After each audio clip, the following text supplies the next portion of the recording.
प्यारे विद्यार्थियों, आनंदम कार्यक्रम के अंतर्गत आज हम जिस विषय को चर्चा के लिए रखेंगे वो है टीम वर्क। मैं डॉक्टर अरभान सिंह, सहायक आचार्य व्यावसायिक प्रशासन विभाग, सम्राट पृथ्वीराज चौहान राजकीय महाविद्यालय अजमेर से आपके साथ ये विषय चर्चा के लिए रखूँगा।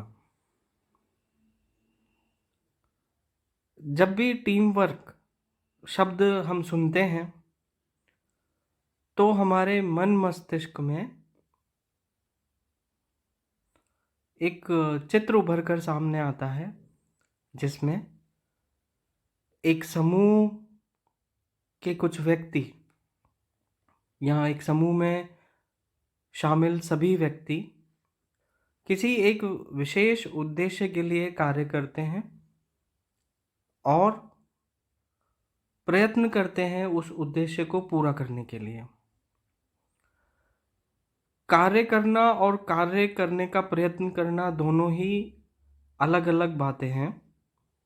तो हम यहाँ पर एक प्री डिस्पोजिशन ये लेकर चलेंगे कि वो व्यक्ति उस कार्य को करने के लिए प्रयत्न भी करेंगे और वो कार्य भी करेंगे। चूँकि हम परिवार और समाज का एक हिस्सा हैं, तो ज़रूरी नहीं है कि टीम वर्क सिर्फ ऑफिशियल सेटअप में ही हो। हमारे परिवार में और हमारे समाज में भी टीम वर्क का जो स्थान है वो उतना ही है जितना कि एक ऑफिशियल सेटअप में किसी एक पर्टिकुलर ग्रुप का होता है। चूँकि मैं एक प्रबंध का विद्यार्थी हूँ, तो मुझे हॉथॉर्न एक्सपेरिमेंट याद आता है जो 1930 के दौरान एल्टन मेयो और उनके साथियों ने वेस्टर्न इलेक्ट्रिक में किया था, इलिनॉइस यूएसए में। तो इस एक्सपेरिमेंट की जो फाइंडिंग्स थी वो काफ़ी अलग तरीके की थी, लेकिन इसकी जो एक फाइंडिंग थी वो टीम वर्क के सापेक्ष बहुत महत्वपूर्ण है। और वो फाइंडिंग ये थी कि वहाँ पर जो लोग कार्य करते हैं और जब ये एक्सपेरिमेंट चल रहा था तब एल्टन मेयो ने ये देखा कि जो कार्य करने वाले लोग हैं, जो वहाँ के कर्मचारी हैं, उनके मध्य छोटे छोटे छोटे समूह बन गए हैं, एक इनफॉर्मल ग्रुप्स क्रिएट हो गए हैं। अब ऐसा देखा जाता है कि जो सिमिलर इंटरेस्ट के इंडिविजुअल्स होते हैं, जो एक जैसी सोच रखते हैं, वो आपस में साथ में कार्य करने के लिए प्रेरित होते हैं। लेकिन ऑफिशियल सेटअप में तो ये नहीं देखा जाता कि उनके इंटरेस्ट मैच होंगे या नहीं होंगे, और शायद इसीलिए कॉन्फ्लिक्ट की परिभाषा आई। लेकिन जब हम परिवार और समाज की बात करते हैं तब वहाँ पर ये माना जाता है कि कोई भी कार्य किया जा रहा है वो एक अच्छे कॉज के लिए किया जा रहा है। उसका जो परिणाम जो अपेक्षित है वो अच्छा ही है, परिवार के या समाज के लोगों की भलाई के लिए है। तो टीम वर्क में जो डायनेमिक्स हैं, जो छोटे छोटे क्रियाकलाप हैं, या जो टीम वर्क की जो बड़ी क्रिया है और उसके अंतर्गत बहुत सारी छोटी छोटी क्रियाएं आती हैं, आज हम उनको देखेंगे। टीम एक व्यक्ति से नहीं बनती, एक छोटा सा फ्रेज है, वो हम अ, सामान्यतया बातचीत में काम में लेते हैं, वन मैन आर्मी। ये उस व्यक्ति की इच्छा शक्ति को बताता है, ये जो फ्रेज है। लेकिन जो टीम है वो एक व्यक्ति से नहीं बनती। टीम में कितने सदस्य होने चाहिए, इसका भी कोई क्राइटेरिया नहीं है। क्राइटेरिया तो किसी भी चीज़ का नहीं है, लेकिन वो जो व्यक्तियों का समूह है, वो चाहे 2 हो, 7 हो, 15 हो, 2000 हो, उनका जो उद्देश्य है वो उद्देश्य तय करेगा कि उसका परिणाम क्या होना चाहिए। व्यक्तियों का समूह देखा जाए तो बहुत सारे अनजान व्यक्ति बस में बैठे हुए हैं, तो वो भी एक व्यक्ति का समूह है।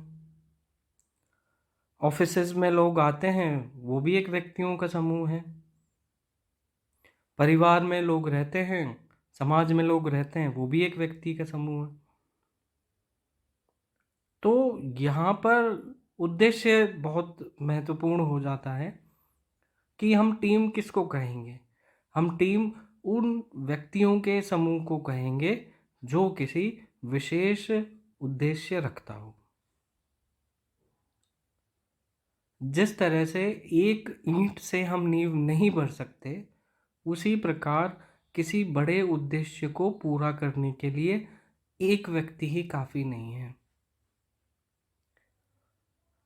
कुछ व्यक्ति ऐसे होने चाहिए जो उन उद्देश्यों की प्राप्ति के लिए लगातार कार्य करते रहें, और इसीलिए टीम वर्क की आवश्यकता है। टीम वर्क कार्य को विभाजित तो करेगा ही, साथ ही उसमें आने वाली लागत और समय दोनों को कम करेगा। अगर आप मैक्रो लेवल पर देखें तो कहाँ एक व्यक्ति से कार्य कराएं, कहाँ 5 व्यक्ति से कार्य कराएं, तो अब लागत और समय कैसे कम हुआ?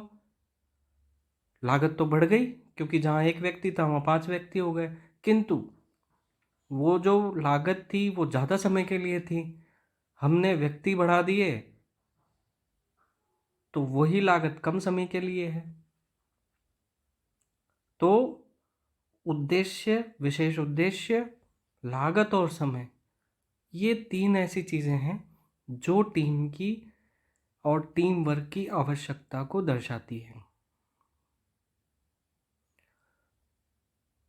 यदि परिवार और समाज की बात की जाए तो परिवार में बहुत सारे ऐसे मौके आते हैं जब हमें टीम वर्क की आवश्यकता पड़ती है। चाहे वो किसी अ, समारोह का आयोजन हो या किसी की सेवा का कोई उपलक्ष्य हो। पिछले दिनों 2020 में हमने ये देखा कि पर्टिकुलरली जो 32 साल से, या कह लीजिए कि 30 साल से 40 साल या 45 साल तक के जो लोग हैं, किसी कॉलोनी में, किसी मोहल्ले में, किसी सोसाइटी में वो लोग इकट्ठे हुए और उन्होंने मिलके काम किया। लॉकडाउन में उन लोगों ने जो ज़रूरतमंद थे उनको खाना खिलाया, उन तक राशन सामग्रियां पहुंचाई। यदि वो सक्षम हैं और अच्छे प्रकार से सक्षम हैं तो उन्होंने कुछ कोष बनाया, अपनी अपनी जो छोटी छोटी सेविंग्स थी उनको मिलाकर एक बड़ा कोष बनाकर जो ज़रूरतमंद थे उन तक पहुंचाया। उद्देश्य उनका सेवा ही रहा होगा। सामाजिक दृष्टि से ये बहुत अच्छा उदाहरण है कि उन लोगों ने ज़्यादा समय नहीं लगाया, उद्देश्य निर्धारण में अधिक समय नहीं लगाया और जल्दी से जल्दी उद्देश्य निर्धारित किया। जो सिमिलर इंटरेस्ट के जो इंडिविजुअल्स थे, जो व्यक्ति थे, वो फटाफट इकट्ठा हुए और उन्होंने पूर्णतया सावधानी बरतते हुए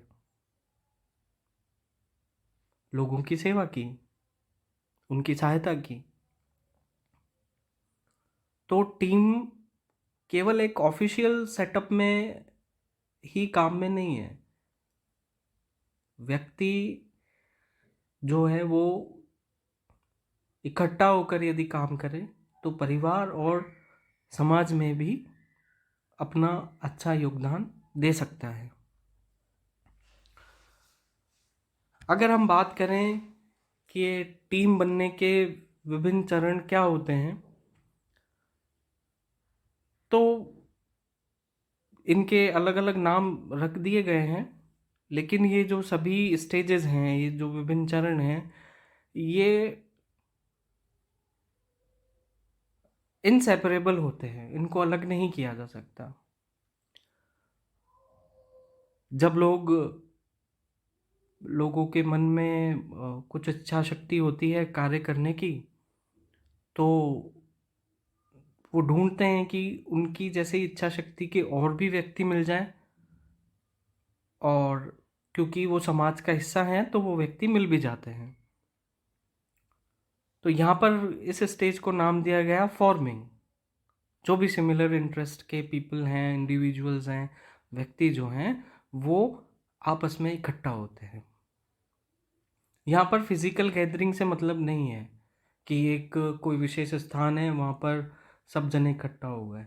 वो तो जब मीटिंग होगी तब इकट्ठा होंगे, लेकिन आइडेंटिफिकेशन होता है कि मेरा जो इंटरेस्ट है या मेरा जो वेलफेयर इंटरेस्ट है, इस तरह के वेलफेयर इंटरेस्ट के कौन कौन लोग हैं जिनके साथ मिलकर वो कार्य किया जाता है। तो इसको नाम दे दिया गया फॉर्मेशन हो रही है यहाँ पे। जब वो लोग मिल जाते हैं तो वो अपने उद्देश्य को निर्धारित करते हैं। पहले एक जना अपना उद्देश्य बताता है, फिर दूसरा बताता है, और सभी उद्देश्यों को सुनकर जानकर वो एक कॉमन इंटरेस्ट बिल्ड करते हैं कि हाँ, हमारे ग्रुप का, हमारी टीम का ये एक कॉमन ऑब्जेक्टिव है। और सभी लोग उस ऑब्जेक्टिव के लिए तैयारी शुरू करते हैं, और जब तैयारी शुरू करते हैं तो ये ऐसा लगता है कि एक तरह से उनके मन में कुछ एनर्जी अब आ गई है, तो इसको नाम दे दिया गया स्टॉर्मिंग। जब सभी जने तैयारी करते हैं तो वहां पर एक बात आती है डिसिप्लिन की और वर्क डिवीजन की। डिसिप्लिन की बात यह आती है कि जब ये कार्य मैं करूँगा तब आप क्या कार्य करेंगे, और जब मैं आपसे बात करूँगा तब आप मुझसे किस प्रकार बात करेंगे। क्योंकि टीम वर्क में हिरार्की को परिभाषित तो किया गया है, लेकिन यदि टीम लीडर टीम मेंबर्स के ऊपर यदि हुकूमत करने लगे, उनको ऑर्डर पास करने लगे, तो टीम मेंबर्स के बीच में आक्रोश बढ़ जाता है। तो यहाँ पर एक स्टेज बड़ी महत्वपूर्ण आती है नॉर्मिंग की। नॉर्म सेट करते हैं आप, कौन व्यक्ति किस व्यक्ति के साथ कार्य करेगा, किसको रिपोर्ट करेगा और कौन कमांड देगा। परिवार और समाज के सापेक्ष अगर देखा जाए तो इतनी समस्या नहीं आती है। परिवार में जो बड़े हैं, या यदि टीम लीडर कोई, क्योंकि परिवार में इस तरह से परिभाषित भी नहीं करना पड़ता, वो ऑटोमेटिक चलता है। समाज में कभी कभी परिभाषित भी क्या कर दिया जाता है कि ये सोसाइटी के लीडर हैं, सोसाइटी अब इनकी देखरेख में अपना कार्य करेगी, तो वो सर्वसम्मति से वो कार्य होता है। ऑफिशियल सेटअप की यहाँ पर ज़्यादा बात नहीं करेंगे, वो फिर फॉर्मल हो जाता है, क्योंकि हम यहाँ पर परिवार और समाज की बात कर रहे हैं, तो वो स्वतः ही हो जाता है। घर के जो बड़े हैं, घर के जो बुजुर्ग हैं, वो हमें गाइडलाइंस देंगे, और गाइडलाइंस देने के बाद में हम उन पर कार्य करेंगे। जो छोटे बच्चे हैं वो उनके हिसाब से कार्य करेंगे, वो पूछते जाएंगे, वो बताते जाएंगे, तो कार्य चलता जाएगा। तो यहाँ पर नॉर्मिंग की समस्या नहीं है। सामाजिक परिप्रेक्ष्य में भी नॉर्मिंग में ज़्यादा समस्या नहीं आती है, क्योंकि अ, समाज के लोग जानते हैं, समझते हैं और उसी प्रकार अपना व्यवहार रखते हैं।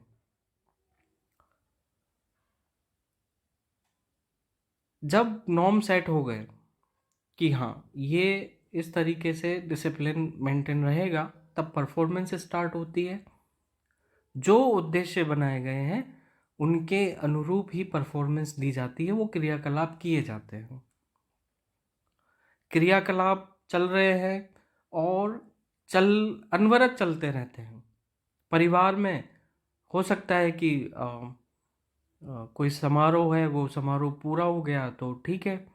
अब जब अगला समारोह होगा या कुछ और कार्य करना होगा, तब एक दूसरी टीम की ज़रूरत पड़ेगी। टीम की ज़रूरत भी समय के अनुसार बदल सकती है, लेकिन जो व्यक्ति हैं वो तो वही रहते हैं।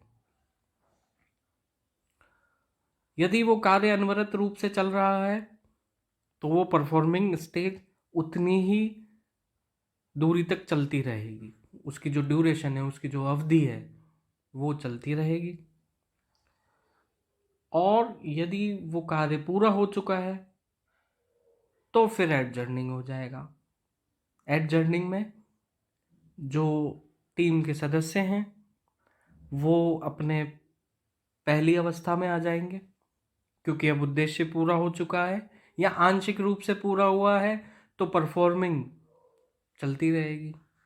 लेकिन यदि पूर्ण रूप से उस उद्देश्य को प्राप्त कर लिया गया है, तब एडजर्निंग हो जाएगी, वो कार्य समाप्त हो जाएगा। तो टीम बनने के ये विभिन्न चरण जो हैं वो पारिवारिक और सामाजिक परिवेश में इतने डिटेल में कभी डिस्कस नहीं किए जाते हैं, लेकिन समझने की दृष्टि से इसको डिस्कस कर दिया गया है आपके साथ में कि टीम जो है वो इस प्रकार से स्टेजेस लेती है। अब हम बात करें आपकी भूमिका की। टीम में भूमिका क्या है और टीम वर्क में आपकी क्या हिस्सेदारी रहेगी। तो पांचों स्टेजेस में आपकी तो बहुत महत्वपूर्ण भूमिका है। उद्देश्य क्या रहेंगे, आप बताएंगे अपना उद्देश्य कि उद्देश्य क्या रहेगा। वेलफेयर रहेगा, प्रॉफिट रहेगा, वेल्थ रहेगा। पारिवारिक और सामाजिक परिप्रेक्ष्य की बात की जाए तो ये प्रॉफिट और वेल्थ कभी नहीं रहेगा। कोई सेवा भाव होगा, वेलफेयर होगा। प्रक्रिया का चयन में आपकी हिस्सेदारी होगी कि कौन सा कार्य कम अवधि में, कम लागत में किस प्रकार पूरा किया जा सकता है। जो यदि आपका जो टीम है वो बड़ी है और उस बड़ी में टीम में बहुत सारे व्यक्ति हैं, तो उनको फिर छोटे छोटे समूह में बांटा जाएगा जो अलग अलग कार्य करेगी।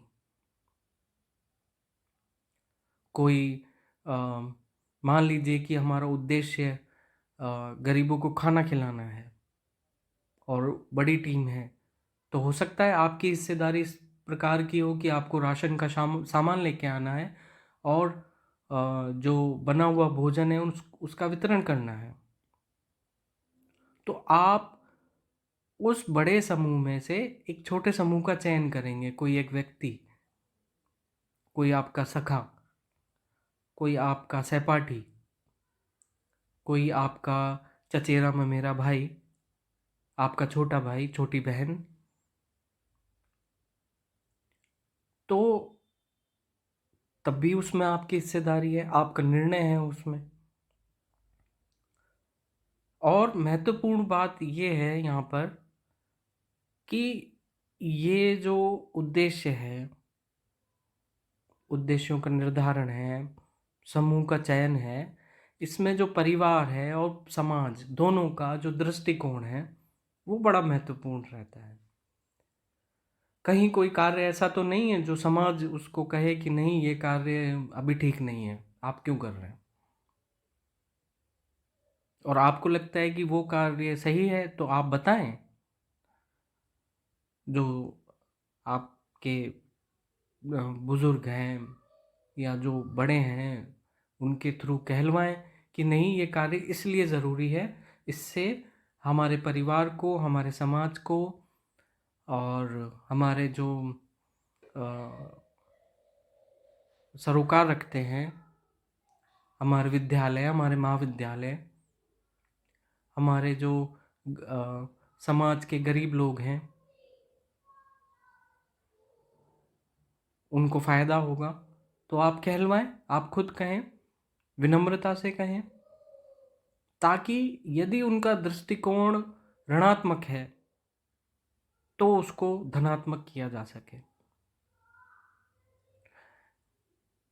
इसको नज़रअंदाज करना, दृष्टिकोण को नज़रअंदाज करना ठीक नहीं रहता है। क्यों?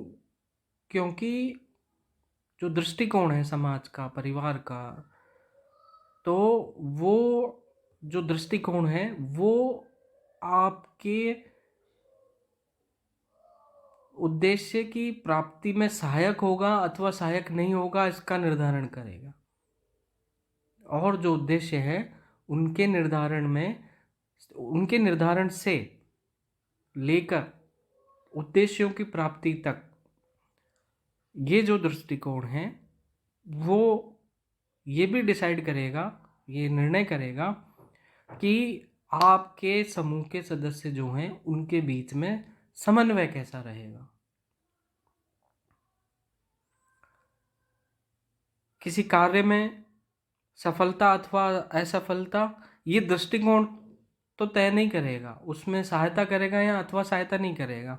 इसमें जो आपके एफर्ट्स जो हैं, जो आपकी कोशिश है, वो डिसाइड करेगी कि आप उस कार्य में सफल होंगे अथवा असफल होंगे।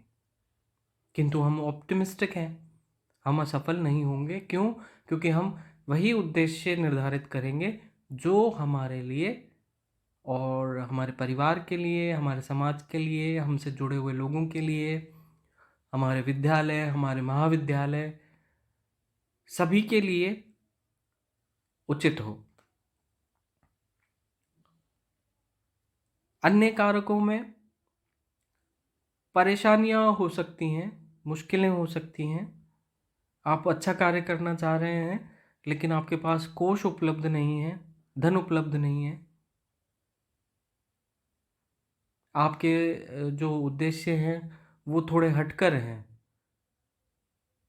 जिससे लोग थोड़ा बच के निकलना चाहते हैं। हो सकता है आपके उद्देश्य ऐसे हों कि आपको जो सड़क के किनारे झुग्गी झोपड़ी में लोग रहते हैं उन तक शिक्षा का प्रचार प्रसार करना हो, लेकिन लोगों के पास समय नहीं है। लेकिन वो आपको सहानुभूति पूरी देते हैं कि इस कार्य में वो आपके साथ हैं, लेकिन समय नहीं देते। तो परेशानियां इसका एक दूसरा पहलू हो सकती हैं। लेकिन यदि उस उद्देश्य सुदृढ़ हैं आपके, तो ये परेशानियां भी क्षणिक होंगी और क्षणिक होंगी तो अधिक अवधि के लिए नहीं रहेंगी। आपके उद्देश्य, आपकी इच्छा शक्ति, आपका उत्प्रेरण जागृत होगा और जो समूह के सदस्य हैं, 2 हैं, 4 हैं, 7 हैं, 10 हैं, जितने भी सदस्य हैं, उनका जो टीम वर्क है वो सफलता दिलवाएगा। अंत में मुझे एक कहानी याद आती है, छोटी सी कहानी है कि एक लकड़ी को तोड़ना बड़ा ही आसान होता है। एक लकड़हारा होता है, वो एक लकड़ी को बड़े आसानी से तोड़ देता है, काट देता है। लेकिन जब 10 लकड़ियां मिल जाती हैं तब उनको वो ना तोड़ पाता है, ना एक साथ काट पाता है। वास्तव में टीम वर्क भी यही है। आप समझ गए होंगे कि अ, मेरा जो कहने का आशय है वो क्या है। शुभकामनाओं के साथ, धन्यवाद।